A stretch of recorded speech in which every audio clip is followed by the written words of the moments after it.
우리 성도 여러분, 한 주간도 평안히 잘 보내셨는지요? 네.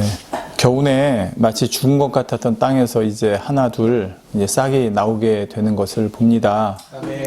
지난해 흩날리듯 뿌려진 씨앗들이 땅에 떨어져서 긴 겨울을 보내고 마침내 싹을 틔우게 되는 것이죠. 또 죽은 듯 메말랐던 가지에서도 싹이 돋아납니다. 겨우내 죽은 것 같았던 나무들이 땅 깊숙이 내려있던 뿌리로부터 영양분과 수분을 빨아들여 그것을 가지에 공급해주면서 가지에서도 싹이 돋는 것입니다. 이렇듯 우리의 신앙도 지난날 우리 마음에 뿌려졌던 말씀들이 때가 되면 언젠가 싹을 틔우고 자라 열매를 맺게 되는 것입니다. 마치 긴 겨울과 같은 연단의 시간이 때로는 5년, 10년 있을 수 있지만 그 시간이 지난 후에 싹이 트는 것이죠. 또 열매 없이 마른 가지처럼 보이던 사람도 어느 날 순간에 싹이 트고 자라 열매를 맺는 경우도 있습니다. 정말 하루아침에 전혀 다른 사람으로 변화된 것처럼 보이는 것입니다. 물론 이때도 우리가 모르는 그 사람만의 인내와 연단의 시간이 있었을 것입니다. 그렇기 때문에 우리는 포기하지 않고 오늘도 소망 가운데 씨를 심어야 합니다. 나는 왜 이렇게 신앙의 열매가 맺히지 않을까? 난 왜 이렇게 변화되지 않을까? 또 다른 사람을 향해서도 저 사람은 왜 저렇게 복음을 들어도 변화되지 않을까? 왜 이렇게 말씀을 받아들이지 않을까? 비록 이렇게 보이는 상황이 있다 할지라도 고린도전서 3장 6절에 나는 심었고 아볼로는 물을 주었으되 오직 하나님은 자라나게 하셨나니 말씀처럼 자라게 하시는 분은 하나님이십니다. 우리는 변화없이 말씀을 심고 또 가꾸어 주면 되는 것입니다. 그렇게 때가 되면 하나님께서는 반드시 싹이 트고 자라 열매 맺게 해주실 줄로 믿습니다. 오늘 본문은 우리의 신앙이 뿌리 내려 싹이 트고 자라 열매 맺는 데 있어서 매우 중요한 요소 두 가지를 말씀하고 있습니다. 바로 지난 시간에 이어 네 가지 땅의 비유 두 번째 말씀인데요. 본문 마태복음 13장 3절에서 9절에 보면 예수께서 비유로 여러 가지를 저희에게 말씀하여 가라사대 씨를 뿌리는 자가 뿌리러 나가서 뿌릴새 더러는 길가에 떨어짐에 새들이 와서 먹어버렸고 더러는 흙이 얕은 돌밭에 떨어짐에 흙이 깊지 아니하므로 곧 싹이 나오나 해가 돋은 후에 타져서 뿌리가 없으므로 말랐고 더러는 가시떨기 위에 떨어짐에 가시가 자라서 기운을 막았고 더러는 좋은 땅에 떨어짐에 혹 100배, 혹 60배, 혹 30배의 결실을 하였느니라. 귀 있는 자는 들으라 하시니라 했습니다. 바로 이 비유에 보면 두 가지가 나오는데 중요한 요소 두 가지가 첫째가 하나는 씨입니다. 여기서 씨는 지난 시간에 하나님의 말씀이라고 말씀을 드렸죠. 다른 하나는 땅 혹은 밭인데 바로 우리 사람의 마음을 의미합니다. 신앙생활에 있어서 말씀의 중요성은 아무리 강조해도 지나치지 않습니다. 말씀이 없기 때문에 사실 오랜 세월 신앙생활 했다 하더라도 믿음이 성장하지 못하는 것이고 또 말씀이 없기 때문에 미혹도 당하는 것입니다. 또 말씀이 없기 때문에 하나님이 원하시는 신앙생활을 할 수가 없죠. 왜냐하면 말씀이 곧 하나님이신데 말씀이 없으니 결국 하나님의 뜻이 무엇인지 하나님의 마음이 무엇인지 알 수 없으므로 하나님께서 원하시는 신앙생활을 할 수가 없는 것입니다. 그래서 말씀이 신앙생활에 있어서 너무나 중요하다는 사실을 저와 여러분은 다시 한번 오늘 말씀을 통해서도 아무리 밭이 있어도 여러분 씨를 뿌리지 않으면 열매가 안 나겠죠. 마찬가지입니다. 씨가 일단 있어야 되지 않겠습니까? 밭이 아무리 좋아도. 그래서 바로 하나님 말씀이 우리 신앙생활에 있어서 꼭 중요하다는 사실을 기억해 주시기 바랍니다. 이렇게 중요한 말씀의 씨가 뿌려져 싹이 트고 자라 열매를 맺기 위해서는 또 한 가지 요소, 밭이 필요하죠. 씨가 있어도 어디에 심어야 되지 않겠습니까? 밭은 바로 우리의 마음이라고 그랬는데 그래서 오늘 본문 말씀은 이렇게 중요한 우리의 마음을, 사람의 마음을 길가 땅, 돌이 많은 돌밭, 가시떨기 땅, 비옥하고 기름진 옥토 땅 이렇게 네 가지로 나누어 말씀을 하고 있습니다. 지난 시간에 그중에서 첫 번째로 길가 땅에 대해 살펴보았습니다. 오늘은 지난 시간에 미처 증거하지 못한 말씀 좀 증거하고 두 번째 돌밭에 대해서 증거를 하겠습니다. 원래 한 2시간 정도로 끝내려고 했는데 준비하다 보니까 내용이 좀 길어져서 좀 늘어날 것 같습니다. 자, 길가의 땅은 사람들이 지나다니면서 밟고 밟는 땅입니다. 거기는 원래 농사 짓는 땅이 아니죠. 농부도 원래 거기다 씨를 뿌리지 않습니다. 설령 씨가 어쩌다 떨어졌다 해도 땅이 단단하기 때문에 뿌리를 내려 싹을 틔우기가 어려운 땅이죠. 예수님께서는 아예 이런 땅에 대해서 뭐라고 그러셨냐면 씨가 떨어져서 뿌리 내리고 싹이 트기도 전에 새가 와서 먹어버렸다고 했습니다. 이는 하나님 말씀이 아예 마음에 떨어지기조차 어렵다는 것을 비유로 말씀해 주신 것이죠. 자, 이러한 길가와 같은 땅의 마음을 가지게 되면 하나님 말씀을 들어도 그 말씀이 마음에 와 닿지 않는다고 했습니다. 의심하게 되고 하나님의 말씀과는 반대되는 생각이 자꾸 떠오르고 또 하나님 말씀을 자꾸 자기 기준에 맞추려고 하다 보니까 마음에서 받아들여지지 않는다고 그랬죠. 주님을 만나기 전에 나름대로 세상에 살면서 만들어 온 자기적인 기준이나 가치관과 하나님 말씀은 다를 수밖에 없습니다. 여러분, 같으면 안 되겠죠. 예, 당연히 안 됩니다. 예, 달라야 됩니다. 처음엔 다릅니다. 또 세상에서 살아가다 보니 세상 풍파에 시달리면서 나도 모르게 단단하고 강팍해져 버린 마음이 있을 수 있습니다. 이건 저와 여러분 누구에게나 다 있는 마음입니다. 자, 이런 마음들이 있어서 하나님 말씀이 좀처럼 마음에 와 닿지를 않는다는 것이죠. 좋은 말씀인 건 알겠는데 지금 나에게는 안 맞아. 이 시대에는 안 맞아. 이렇게 마음에서 받아들여지지 않는 것입니다. 그러다 보니 말씀을 들으려고 할 때 잡념이 생기고 졸음이 생기고 결국 하나님 말씀이 귀에, 아까 본문 그렇죠. 귀 있는 자는 들으라 하셨는데 귀가 있어도 하나님 말씀이 귀에 들어오지 않는 것입니다. 결국 주일날 몸만 왔다 갔다 하는 신앙생활을 하게 되고 이렇게 수년 수십 년 다녀도 신앙이 성장할 수도 아니 믿음 자체가 생길 수도 없는 것입니다. 사실 교회에 나와서 신앙생활할 때 이런 과정을 겪는 분들이 적지 않습니다.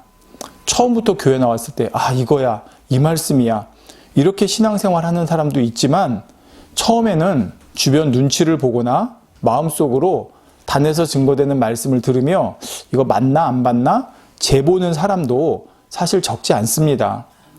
이때 바로 길가와 같은 마음을 가진 사람은 다른 사람에 비해서 마음을 여는데 그만큼 시간이 오래 걸리는 것이고 그러다 자칫 거기서 마음이 열리지 않게 되면 형식적인 신앙생활로 빠지고 마는 것이죠. 그렇다고 여기서 포기하면 안 됩니다.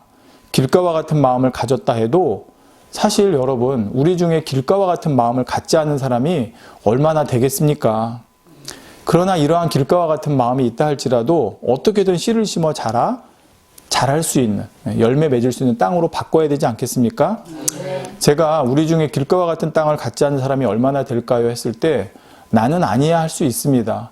그러나 여러분 신앙생활을 하면 할수록 말씀을 들으면 들을수록 내 마음이 길가와 같구나. 사실 이걸 더 느끼게 되는 것이 사실입니다. 그래서 지난 시간에 이러한 길가와 같은 땅을 우리가 변화시키려고 그러면 은혜의 담비로 촉촉히 적셔야 된다고 그랬고 또 그렇게 해서 말랑말랑해졌을 때 얼른 땅을 갈아엎는 노력이 있어야 된다고 말씀을 드렸죠. 말씀이 떠오른 김에 한 말씀 더 드릴게요. 자, 길가와 같은 땅, 여러분 나는 아닌 것 같은데 제가 하나 비유를 들어보겠습니다. 지금 코로나 사태죠. 지금 코로나 사태가 시작된 지가 1년이 좀 넘었습니다. 사실 1년 전 코로나 사태가 시작되고 막 유럽에서 사람들이 죽어나가고 우리나라도 막 전염돼서 사람들 환자 수가 늘어나고 그럴 때 얼마나 많은 사람들이 긴장을 했습니까?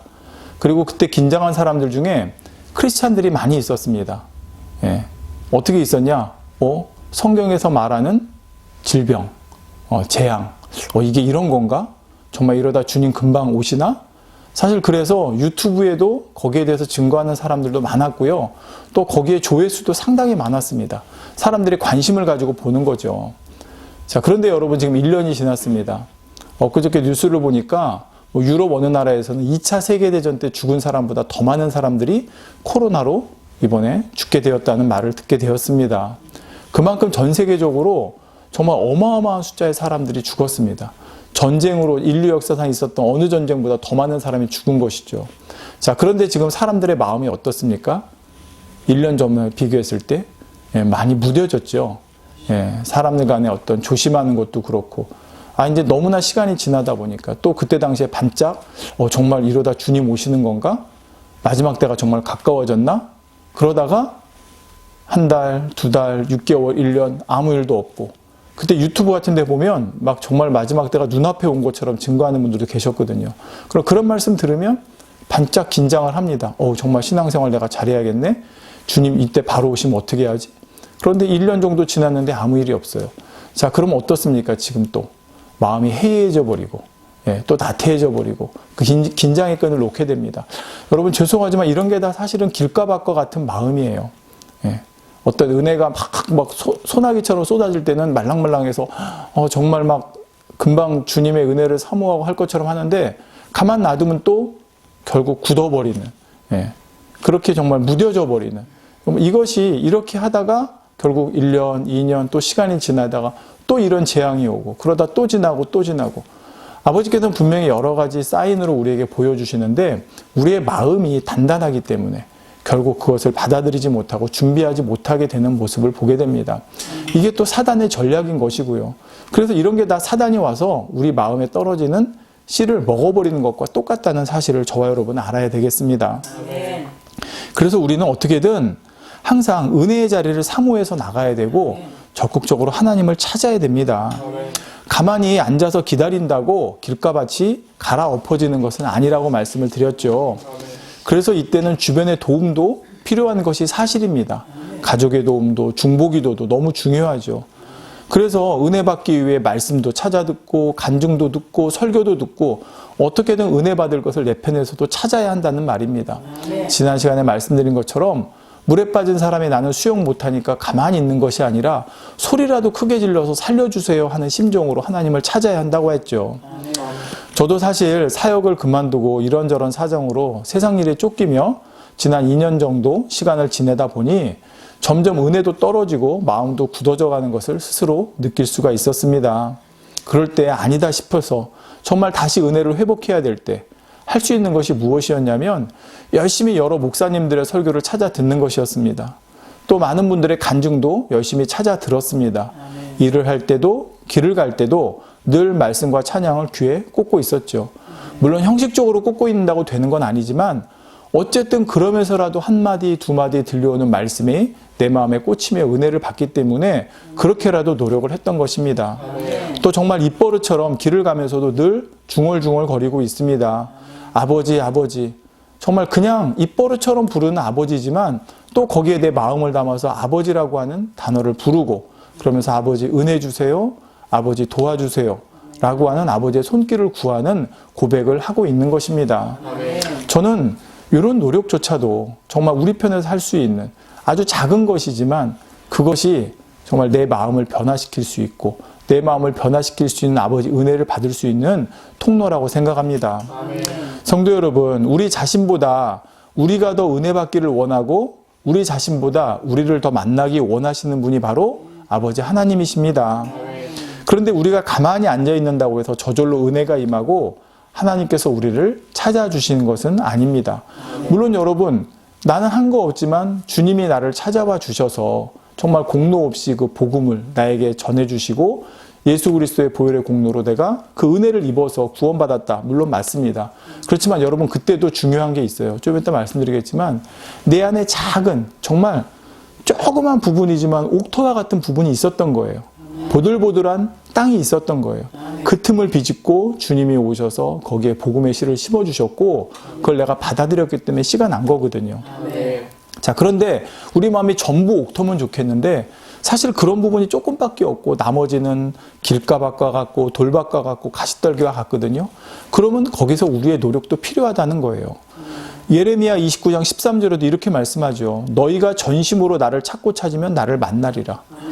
그냥 우리가 아무것도 안 하고 있어도 아버지가 찾아와 주신다고 그러면 왜 전심으로 찾고 찾으라고 그래요? 너희가 가만히 기다리면 때가 되면 내가 너희를 만나주리라 하시지 왜 너희가 전심으로 나를 찾고 찾으면 나를 만나리라 했습니까? 적극적으로 찾는 노력도 있어야 된다는 것이죠. 여러분, 부모가 아이를 잃어버렸을 때 어떻게 합니까? 당연히 찾는 노력도 있어야 될 거 아니에요. 그냥 누군가 찾아주겠지? 소리만 지른다고 되는 게 아니라 찾으려고 노력을 해야 되지 않겠습니까? 네. 우리가 전심으로 하나님을 찾고 은혜를 구해야 한다는 말입니다. 고린도후서 6장 2절에도 이렇게 말씀합니다. 가라사대 내가 은혜 베풀 때에 너를 듣고 구원의 날에 너를 도왔다 하셨으니. 자, 은혜 베풀 때가 있고 구원의 날이 있습니다. 그때 우리를 듣고 우리를 도왔다고 그랬어요. 근데 여러분, 은혜 베풀 때가 언제인지, 구원의 날이 언제인지 저와 여러분 압니까? 몰라요. 이게 되게 중요합니다. 그래, 은혜 베풀 때 하나님께서 나를 들어주시고 구원의 날에 나를 도와주신다 하셨는데 그때를 우리가 모르는 거예요. 그래서 이어지는 말씀에 뭐라고 그랬냐면 보라, 지금은 은혜 받을 만한 때요. 보라, 지금은 구원의 날이로다 했습니다. 자, 이게 무슨 말이냐면 언제 하나님께서 은혜 베풀어 주실지, 언제 우리를 만나 주실지 우리는 모릅니다. 그러므로 우리는 바로 지금, 오늘 하나님 만나달라고, 은혜를 내려주시라고 찾고 구해야 한다는 말입니다. 스스로 나는 좋은 땅과 같은 마음을 가졌다 하고 자만할 것이 아니라 오히려 나는 길가와 같은 마음을 가졌구나 하며 하나님을 간절히 찾는 사람이 날마다 은혜 가운데 하나님을 만나는 삶을 살아갈 수가 있다는 것입니다. 물론 은혜라는 말 자체가 그냥 거저 주어진 것입니다. 하지만 아무리 은혜가 폭포수처럼 부어져도 지금 은혜가 폭포수처럼 부어지고 있다는 사실조차 깨닫지 못하면 소용이 없다는 것을 알아야 합니다. 더욱 은혜를 간절히 구하는 자에게 남들과 똑같은 은혜가 주어질 때 더 큰 은혜의 감동을 받고 그것을 내 안에 담을 수 있다는 사실을 저와 여러분은 꼭 기억하시기 바랍니다. 바로 이러한 코로나 같은 때도 그렇죠. 하나님께서는 이러한 것을 통해서 우리에게 은혜를 주시는 거예요. 하나님 말씀과 이 마지막 때의 모든 사인을 통해서 우리에게 은혜를 주시는데 이 똑같은 은혜가 주어질 때 정말 마음을 열고 아, 그래, 점점 우리 주님 오실 때가 가까웠구나라고 받아들이는 사람은 지금 이때를 은혜의 때로 받지만 그렇지 않은 사람은 잠깐 열었다 다시 단단하게 굳어져 버리고 만다는 사실을 저와 여러분 꼭 기억해 주시기를 부탁드리겠습니다. 자, 이제 두 번째로 넘어가겠습니다. 두 번째로 살펴볼 땅은 돌밭입니다. 예수님께서 돌밭은 흙이 깊지 않고 얇기 때문에 여기에 떨어진 씨는 싹이 나오기는 하지만 뿌리가 없어서 해가 돋은 후에 타져서 말랐다고 했습니다. 그리고 이 비유에 대해서 마태, 마가, 누가복음에 각각 이렇게 말씀합니다. 비슷한 말씀이지만 여러분 또 말씀을 들어보세요. 돌밭에 뿌리웠다는 것은 말씀을 듣고 즉시 기쁨으로 받되 그 속에 뿌리가 없어 잠시 견디다가 말씀을 인하여 환난이나 핍박이 일어나는 때에는 곧 넘어지는 자요. 자, 또 돌밭에 뿌리웠다는 것은 이들이니 곧 말씀을 들을 때 즉시 기쁨으로 받으나 그 속에 뿌리가 없어 잠깐 견디다가 말씀을 인하여 환난이나 핍박이 일어나는 때에는 곧 넘어지는 자요. 자, 누가복음에는 바위 위에 있다는 것은 말씀을 들을 때 기쁨으로 받으나 뿌리가 없어 잠깐 믿다가 시험을 받을 때 배반하는 자요 했습니다. 자, 여기서 우리가 살펴봐야 될 포인트는 두 가지입니다. 하나는 뿌리가 없다는 것, 다시 말해 뿌리를 깊게 내리지 못했다는 것이고, 또 하나는 돌멩이 때문에 뿌리 내리는 것이 방해를 받는다는 것입니다. 자, 돌밭에 떨어진 씨는 일단 싹은 납니다. 이것을 가리켜 하나님 말씀을 들을 때 기쁨으로 받는다고 말씀한 것입니다. 자, 싹이 난 것은 기쁨으로 받은 거예요. 하지만 뿌리를 내리지 못했기 때문에 햇볕이 뜨겁게 쬐면 결국 말라버린다 했습니다. 또는 비바람이 불면 뿌리가 없으니까 쉽게 뽑히고 날아가 버릴 수도 있겠죠. 이것을 환난이나 핍박과 같은 시험이 오면 견디지 못하는 것이라 말씀하고 있습니다. 자, 그렇다면 이는 신앙 안에서 어떤 경우일까요? 복음을 접하고 예수님을 구세주로 영접하여 교회 다니게 되면 이제 하나님 말씀을 하나하나 듣게 됩니다. 이때 그 말씀을 아멘 아멘으로 받으며 정말 충만한 은혜의 때가 있습니다. 모든 말씀이 다 믿어지고 다 은혜롭고 성령이 충만해지고 소망이 넘치는 때이죠. 자, 이때를 우리가 흔히 첫사랑의 때라고 합니다. 처음 신앙생활 하면서 이렇게 뜨거운 첫사랑의 추억, 첫사랑의 체험이 있는 분들도 많이 계시죠. 이때는 어떤 말씀이라도 다 받을 수 있을 것 같고 정말 금방이라도 신앙이 쑥쑥 성장할 것 같습니다. 자, 이렇게 충만한 시기를 보내다가 어느 순간 시험이 찾아오죠. 핍박이나 환난이 옵니다. 자, 첫 번째 어떤 경우냐? 예를 들어 가족이나 주변에서 교회를 나가지 못하게 하는 겁니다. 또는 학교나 직장의 상황으로 인해 신앙생활이 어려워지게 되는 경우가 있습니다. 결혼을 했는데 배우자가 신앙생활을 반대하기도 하고 집안에서 종교적인 갈등으로 인해 신앙생활을 반대할 수도 있습니다. 공부 때문에 지금은 잠시 좀 교회 좀 쉬자 할 수도 있고 직장의 상황이 출근이나 어떤 출장이나 여러 가지 상황으로 신앙생활이 어려워지는 경우들이 있죠. 사실 기독교가 국교가 아닌 우리나라에서는 신앙 초기에 이런 어려움을 겪는 분들이 많이 있을 수 있습니다. 오랜 시간 제사를 드려왔는데 제사를 갑자기 안 드리겠다. 절을 해왔는데 절을 안 하겠다. 이제 이런 걸로 인해서 생기는 갈등도 있을 수 있고요. 자, 그래서 이렇게 가족의 반대나 사회적 상황에 막혀 그래, 지금은 모두의 화평을 위해 잠시 신앙생활 접고 나중에 상황이 좋아지면 하자, 다시 하자, 이런 경우들이 생기는 것입니다. 자, 또 갑자기 신앙생활하다가 환란이 찾아와서 신앙을 저버리는 경우도 있습니다. 예를 들어 나름대로 신앙생활 열심히 하고 있는데 갑자기 잘 되던 사업이 어려워집니다. 집안에 큰 우환이나 사고가 생기기도 하죠. 하던 일이 꼬이고 어그러지면서 원하는 일들이 틀어지고 맙니다. 자, 이런 경우에도 내가 이렇게 열심히 신앙생활 하는데 왜 이런 일이 일어나지? 야, 정말 하나님이 살아계시면 이럴 수 있어? 에이, 아닌가 보다. 이러면서 신앙에서 떠나는 경우들도 있는 것입니다. 자, 또 그동안 신앙생활하기 전에 세상에서 즐기던 정욕적인 것들, 또 세상에 사랑하던 것들을 다 끊고 신앙생활 충만하게 한다고 생각했는데 어느 날 다시 그런 유혹이 왔을 때 그만 그 유혹 앞에 무너져 버리는 경우도 있습니다. 예를 들어 학생 때는 신앙생활 잘하다가 대학에 가고 군대에 가고 또 사회생활을 하게 되면서 신앙에서 멀어지는 경우들이 여기에 속하는 것이죠. 세상적인 시험 앞에 넘어져서 결국 다시 세상적인 것에 빠져 신앙과 멀어지게 되는 것입니다. 자, 지금 한 3가지 경우를 말씀드렸는데요. 이외에도 다른 경우들도 있을 수 있죠. 성도 여러분, 한때 아주 충만하게 신앙생활을 했지만 어느 순간 하나님을 떠나 다시 세상으로 향해 가는 경우들을 종종 봅니다. 처음엔 나름대로 은혜 받고 충만하게 신앙생활 잘 해보려고 했지만 핍박이나 생각지 못한 환난, 재앙 또는 세상적인 시험의 유혹 앞에서 그것을 이겨내지 못하고 넘어진 것입니다. 이런 경우에 있어서 가장 큰 원인이 바로 말씀의 뿌리가 없다는 것입니다.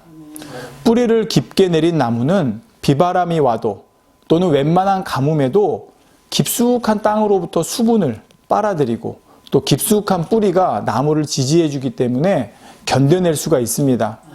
하지만 뿌리가 없으면 비바람에 뽑히거나 또는 가뭄에 말라버릴 수 있죠.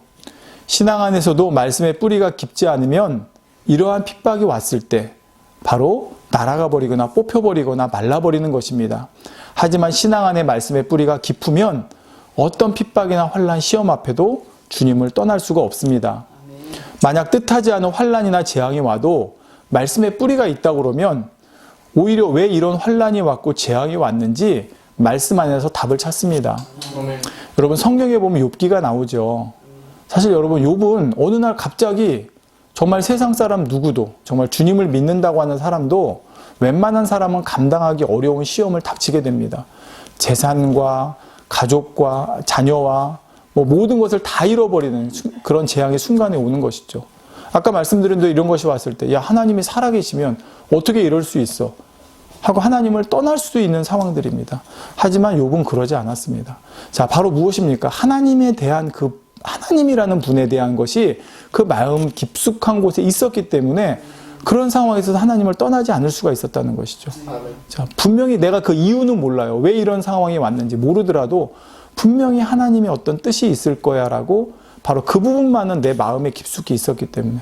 근데 여러분, 오늘날 어떻습니까? 어떤 상황들이 왔을 때 하나님이 계시면 왜 나에게 이런 길을 인도하셨을까? 왜 하나님이 계시면 이런 일을 허락하셨을까? 왜 하나님을 계시면 왜 내가 이런 상황에서 이런 고통을 받아야 될까?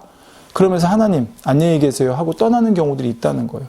자, 이것이 다 하나님 때문이 아니라 결국 내가 신앙생활하면서 말씀을 듣고 그 말씀이 내 안에 새겨지고 내 안에 심어지고 그러면서 복음이 내 안에 온전히 자리 잡고 하나님과 주님이 내 안에 온전히 자리 잡고 계셨다면 그런 상황에서 이겨낼 수 있는데 그런 뿌리가 없었기 때문이라는 것이죠.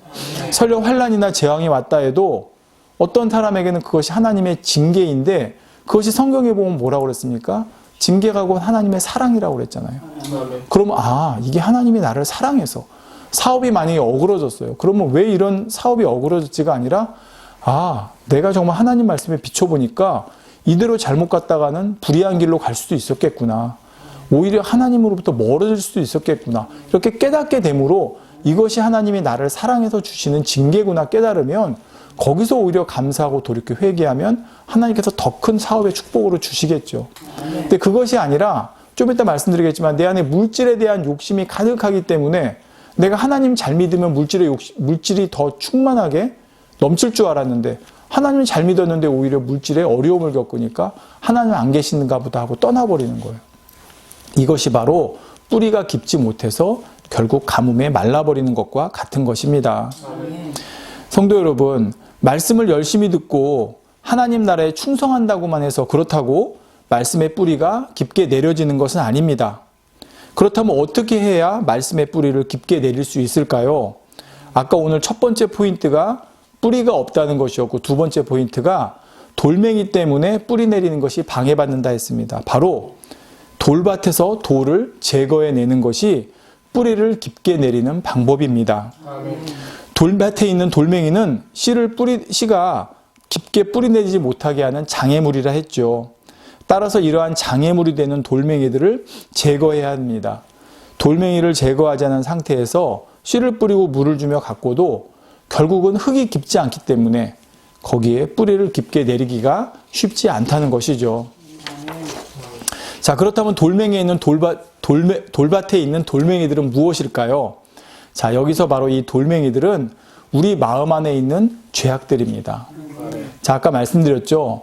어떤 사람이 교회 나가서 사업을 하는데 축복을 받습니다. 너무 좋아요. 야, 내가 하나님 잘 믿으니까 내가 하나님 이렇게 열심히 섬기고 열심히 잘 믿으니까 물질의 축복을 받네. 자, 이렇게만 생각을 하고 그 사람은 신앙생활을 했어요. 자, 그러면 이 사람에게는 그것이 굳어지게 되면 신앙생활 이꼴 돈의 축복, 물질의 축복이 되는 거예요. 근데 신앙생활의 목적은 그게 아니거든요. 정말 하나님을 사랑하는 거고 이 땅의 것에 대한 미련을 버리고 천국의 소망이 생겨야 되는 거예요. 그러니 하나님께서 이 사람의 신앙이 그렇게 굳어지게 되면 놔두면 되겠습니까? 안 되죠. 그래서 살짝 물질에 대한 부분을 허락하신 거예요. 시험을. 자, 그랬더니 물질이 어려워져요.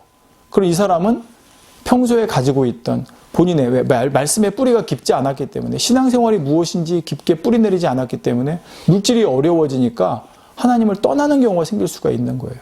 자, 그게 뭡니까? 바로 물질에 대한 욕심이라고 하는 돌멩이가 내 안에 큰 돌멩이가 있기 때문에 바로 하나님 말씀이 그 돌멩이를 뚫고 씨가 떨어져서 뿌리 내리지 못했기 때문에 그 커다란 물질의 욕심이라는 돌멩이에 막혀서 이 사람은 하나님과 정말 그 신앙적으로 온전히 연결되지 못한 상태에서 시험이 왔을 때 떨어져 나갈 수밖에 없었다는 것이죠.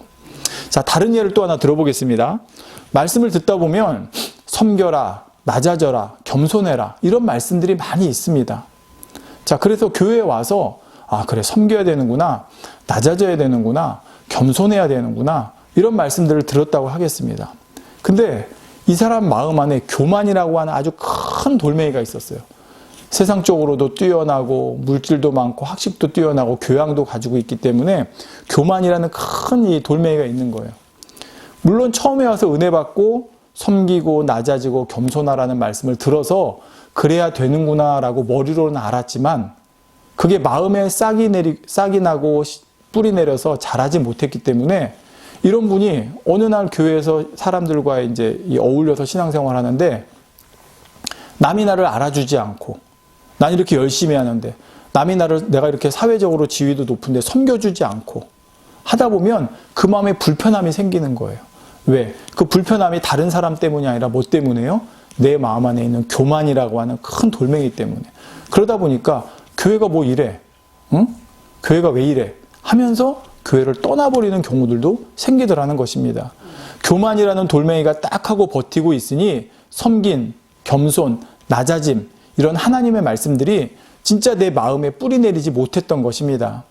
이런 것처럼 내 마음 안에 있는 변개함, 내 유익을 따르는 배신의 마음, 세상 살아가는 정욕, 교만, 미움, 분노, 혈기, 거짓. 자, 이런 것들이 마음 안에 돌멩이 역할을 하면서 하나님 말씀이 뿌리 내리지 못하도록 방해하는 장애물의 역할을 한다는 사실입니다. 그러므로 우리가 신앙생활을 하면서 바로 이러한 돌멩이들이 무엇인지 발견해서 그것들을 먼저 빼내는 것이 중요하죠. 그런데 우리 마음 안에 있는 돌멩이가 무엇인가 발견하는 것도 역시 하나님의 말씀으로 발견할 수가 있습니다. 자, 무슨 말이냐면 여러분, 하나님 말씀 들을 때 가장 마음에 찔림이 되는 것, 또 하나님 말씀을 들을 때 마음으로 받기 힘든 것, 또 말씀에서는 그게 아니라고 하는데 여전히 내 마음에서는 계속 원하는 그것. 자, 바로 그러한 것들이 내 마음 안에 있는 돌멩이라는 사실을 저와 여러분이 깨달으면 됩니다. 다시 말씀드릴게요. 돌멩이는 단에서 우리 신동철 씨 마음의 돌멩이가 이거예요 라고 그렇게 말씀해 주지 않으세요. 대신 내 안에 성령님이 계시죠. 성령님께서 말씀으로 깨우쳐 주시는 거예요. 어떻게? 말씀을 듣는데 내 안에 계속 걸려요. 찔려요. 또는 말씀을 듣는데 힘들어요. 그 말씀을 받아들이기가. 또 하나님 말씀은 이게 아니라고 하는데 나는 계속 그걸 원해요. 자, 그게 바로 내 마음 안에 있는 돌멩이라는 거예요. 자, 이런 돌멩이들이 내 안에 있다는 것을 인식할 뿐만 아니라 인정하고 그것을 버려나가는 노력이 우리에게 필요한 것입니다. 사단은 내 마음 안에 있는 돌멩이 중에 어떤 것이 제일 큰지를 나보다 더 잘 압니다. 그래서 사단은 바로 그 부분을 가지고 공격해 오는 것이죠. 따라서 내가 신앙생활하는데 자꾸만 반복해서 넘어지는 부분이 있다. 그러면 그것이 내 안에 있는 나의 가장 큰 돌멩이구나 하고 깨달으면 됩니다. 그것이 물질이든 정욕이든 교만이든 세상 자랑이든 세상 사랑하는 마음이든 계속해서 그 부분이 나에게 걸려지고 넘어진다고 그러면 이게 나에게 있는 가장 큰 돌멩이지 하고 깨닫고 중점적으로 그 부분을 아버지께 기도해야 되는 것입니다. 여러분, 그 돌멩이도 내 힘으로 못 보내요. 여러분, 밭이 가만히 있으면 밭이 자기 스스로 돌멩이를 뽑아내나요? 아니죠. 누가 해줘요? 농부가 해주는 거예요. 농부가. 근데 우리가 할 수 있는 거는 뭐예요? 이게 내 안에 있는 돌멩이구나. 아버지, 이 돌멩이 없애고 싶어요. 그걸 내가 인지하고 인정하고 아버지께 구해야 되는 것이죠. 성도 여러분, 말씀이 마음에 뿌리 내리고 깊고 단단하게 자리 잡는 것이 사실 짧은 시간에 되는 것은 아닙니다. 오랜 시간 많은 연단과 시련을 이겨내는 시간들이 필요하죠. 그리고 이런 연단과 시련의 시간이 없이는 사실 내 안에 있는 돌멩이를 발견하기도 어렵습니다. 이런 시간들을 통해 내 안에 돌멩이가 무엇인지 깨닫고 그것들을 하나하나 벗어내기 위해 아버지 앞에 기도하고 성령님께 매달릴 때 비로소 하나님의 능력으로 돌멩이들이 제거되고 내 마음에 하나님 말씀이 뿌리 내릴 수 있는 것입니다. 저도 예전에는 하나님의 말씀을 많이 안다고 생각했지만 사실 그 말씀들이 제 마음에 뿌리 내린 것이 아니라는 것을 깨닫게 되었습니다.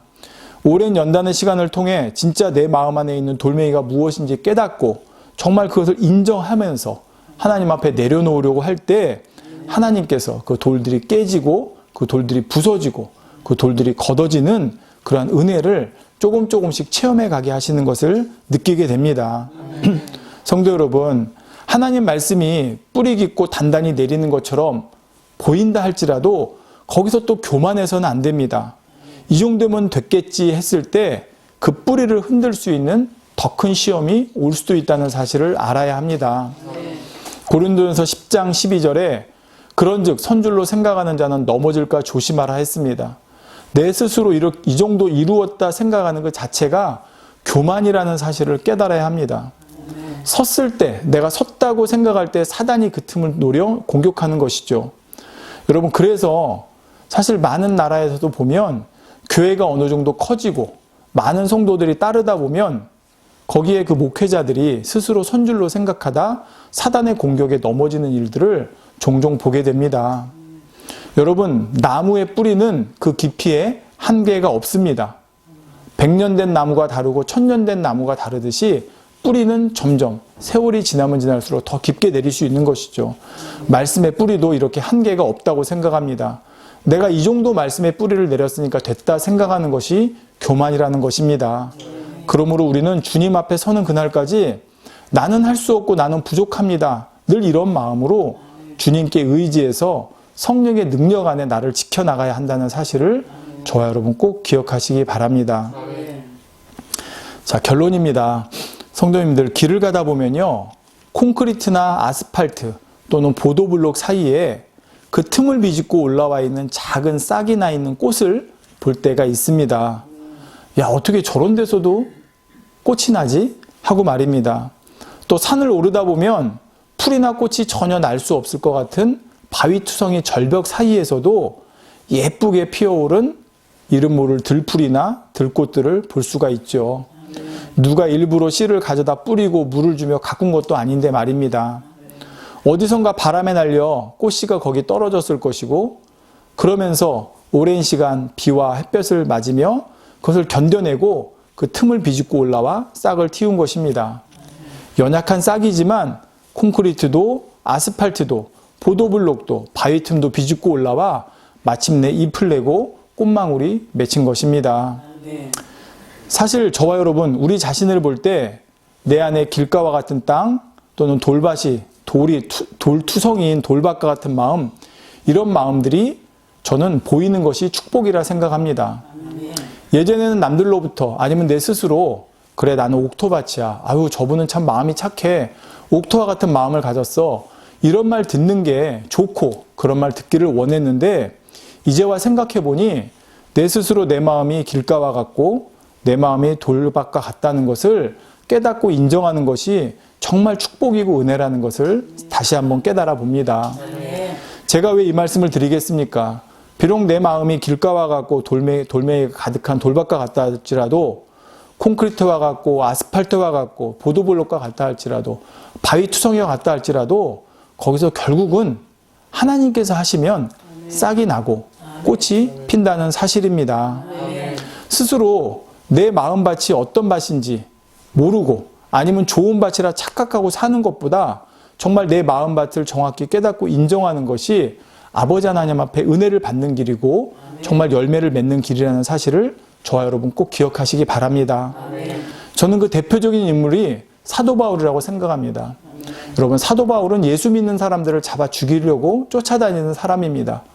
복음을 받아들이지 않던 사람입니다. 지금 오늘 말씀의 기준으로 보면 정말 길가밭과 같고 단단한 돌밭과 같은 사람이었습니다.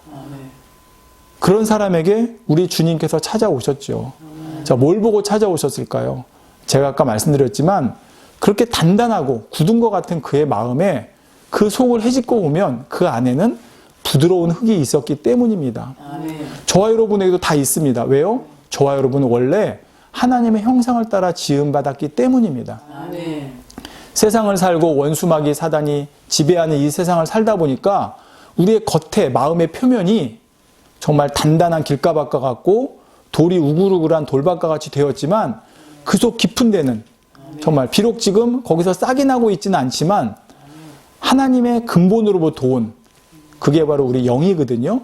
지금은 그게 비록 주님을 믿지 전에는 그게 활동하지 못하고 있지만 그런 부드러운 마음이 있다는 것입니다. 자, 그 틈을 뚫고 주님께서 찾아와 주셨습니다. 그랬을 때 사도 바울은 깨어졌죠. 그리고는 이렇게 고백합니다. 고린도전서 15장 10절에 그러나 나의 다 된 것은 하나님의 은혜로 된 것이니 내게 주신 그의 은혜가 헛되지 아니하여 내가 모든 사도보다 더 많이 수고하였으나 내가 아니요 오직 나와 함께 하신 하나님의 은혜로라 고백하고 있습니다. 사도 바울이 깨준 후에 그래, 내가 원래 중심이 좋았고 내가 원래 마음이 좋았어, 이제 내가 주님 만나서 이제야 아는 거야 한 것이 아니라 자기는 모든 사도보다 더 수고했지만은 이 모든 것이 하나님의 은혜였다고 고백을 하고 있습니다. 주님을 위해 모든 것을 드릴 수 있는 분으로 바로 변화시켜 주신 분이 바로 하나님이셨다고 고백하고 있는 것이죠. 그렇다고 사도 바울이 가만히 손 놓고 있었다는 것이 아니라는 것을 이 말씀에서 알 수 있죠.